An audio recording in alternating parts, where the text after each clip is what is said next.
Well, it's time for another video exhortation. Um, on this one, I think I'll just wing it, and by that I mean I don't have a prepared statement or prepared exhortation that I'll be reading, but do have a topic that I'd like to speak about for a couple moments with you. But I'll just do it as it comes to me, comes to mind from the heart. I'd like to talk about books, and in particular, a single book, and I can imagine you would already guess what that book is, but let me set it up this way. Solomon indicates in the book of Ecclesiastes, chapter 12, the last chapter, chapter 12, verse number 12, he says this about books, and just let me read it to you, if I may. And further, my son, be admonished by these, of making many books there is no end, and much study is wearisome to the flesh. Just as a bit of an aside, tell me about it, the wearisomeness to the flesh. I'm not by nature a real studious, scholarly, bookworm type individual, so it can be wearisome. I know exactly what he's talking about.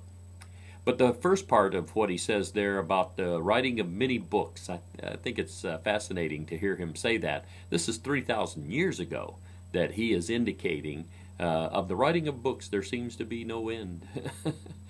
Could have easily have just as well been said today, but that's many, many years ago when everything was handwritten. Can you imagine? I don't know. How would Solomon even describe the books that are in circulation in the world today after the invent of the movable type printing press back a few hundred years ago, and then of course now with computers, books everywhere, and it's really something. I'll just turn the camera here and show you some of mine. It's not all of them, but there are a few of them there. Most of them probably. I don't have a big library of books, but anyway, those are some of my books here in my office. For the most part, religious books.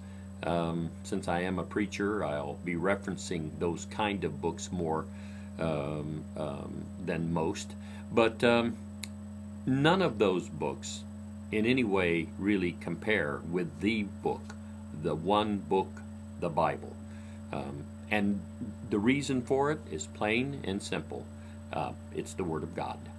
At least that's the claim, it's the belief, and it's what I am trying to exhort to you as well to believe and to accept. And that is that the Bible is the Word of God.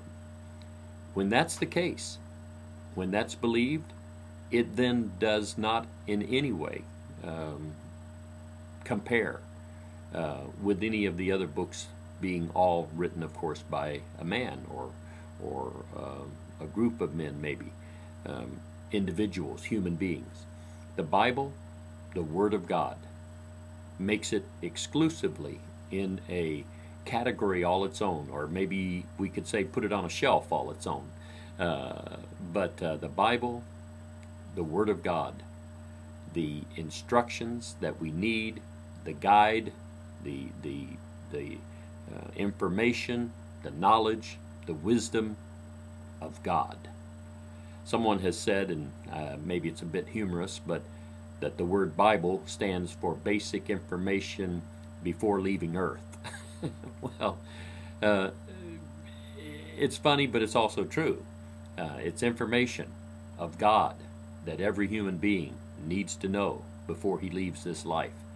And I want to encourage you, if you're watching and listening to this exhortation, to get you a Bible and read it and study it and learn from it and be benefited by it. Thank you for watching this video today.